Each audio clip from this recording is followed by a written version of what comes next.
Hello, I am Sister Tandy from CareNet Consultants, your partner in workplace health. Every occupational health assessment begins with a consent form, and understanding it makes the entire process smoother, faster, and more trusting. Over the next few minutes, I will walk you through what this form covers, which information is protected, and how your consent choices determine which documents are shared after an assessment. Let us take a look together. South Africa's Protection of Personal Information Act classifies health information as special personal information. That means it receives the highest level of legal protection. The consent form sets out clear data rights: the right to access occupational health records, to correct inaccurate or incomplete information, to object to processing, to request deletion where no legal retention obligation applies, to withdraw optional consent at any time in writing, and to lodge a complaint with the information regulator. These rights exist to ensure that personal health data is never misused and that every person walking through our doors knows exactly where they stand.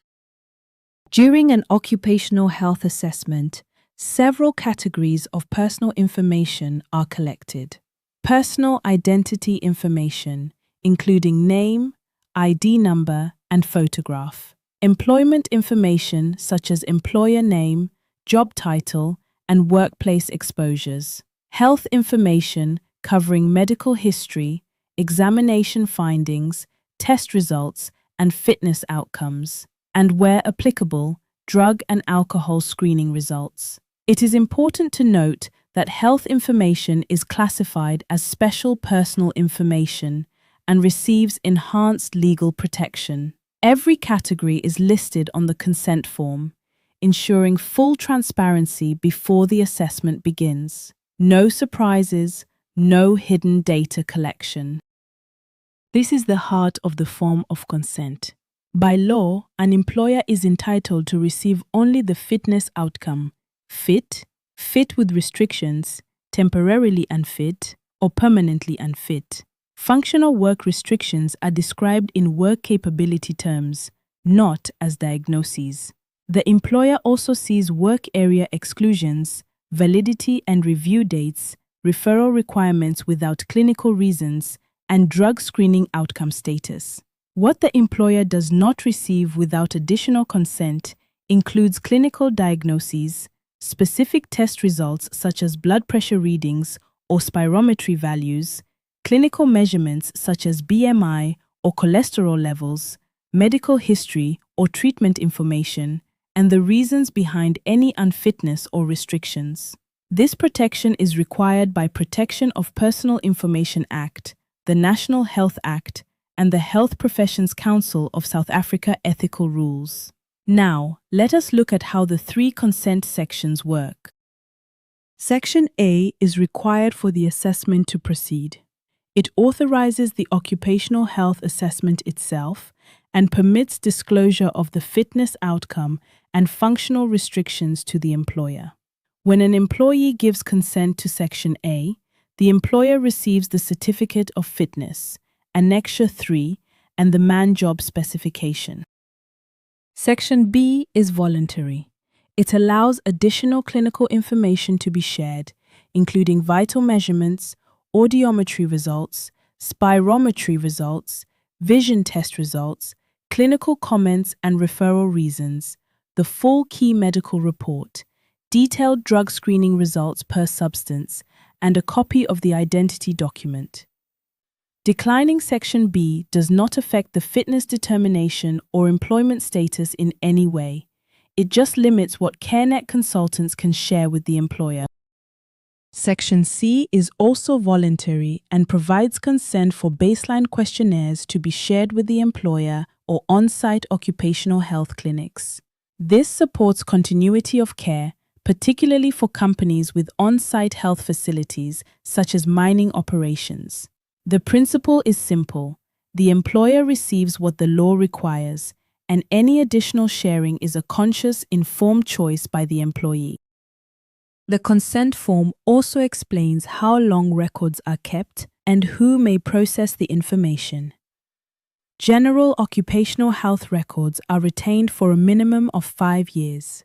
Records related to hazardous biological agent exposure are kept for 40 years, and asbestos exposure records are also kept for 40 years. After the applicable retention period, records are securely destroyed or de-identified in accordance with Protection of Personal Information Act requirements. Third-party service providers who may process information include laboratories for pathology and biological monitoring, radiology providers, IT and cloud service providers, including the MyClinic online platform, specialist medical practitioners, and courier services for specimen transport. All third parties are bound by strict confidentiality and data processing agreements. Information may also be disclosed without consent where required by law, such as COIDA reports, notifiable medical conditions, court orders, or Department of Employment and Labor inspections. When everyone involved understands what is being signed and why, the assessment process is faster, more transparent, and grounded in mutual respect. If you are arranging the medical examinations on behalf of your employees, please share this video with your employees so that everyone arrives informed and ready. At CareNet Consultants, we believe informed consent is the foundation of ethical occupational health. Because when we protect personal information, we protect people. Your best is good enough for today. CareNet Consultants, your partner in workplace health. Hello, I'm Sister Tandy from CareNet Consultants, your partner in workplace health. Every occupational health assessment begins with a consent form, and understanding it makes the entire process smoother, faster, and more trusting. Over the next few minutes, I'll walk you through what this form covers, which information is protected, and how your consent choices determines which documents are shared after an assessment. Let us take a look together. South Africa's Protection of Personal Information Act, known as POPIA, classifies health information as special information. That means it receives the highest level of legal protection. The consent form sets out clear data rights, the right to access occupational health records, to correct incorrect or incomplete information, to object to processing, to request deletion when no legal retention obligations apply, to withdraw occupational consent at any time in writing, and to lodge a complaint with formation regulator. These rights exist to ensure, particular for companies which on-site health facilities such as mining operation. The principle is simple. The employer receives what the law requires, and any additional sharing is conscious and informed choice. The consent form also explains how long records are kept and who may process the information. General occupational health records are retained for a minimum of 5 years.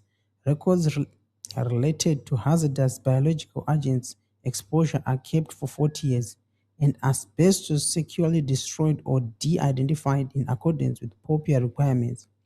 Third-party service providers who may process information include laboratories for pathology and biological monitoring, radiology providers, IT and cloud service providers, including my online clinic parties are bound by strict confidentiality and data processing agreements.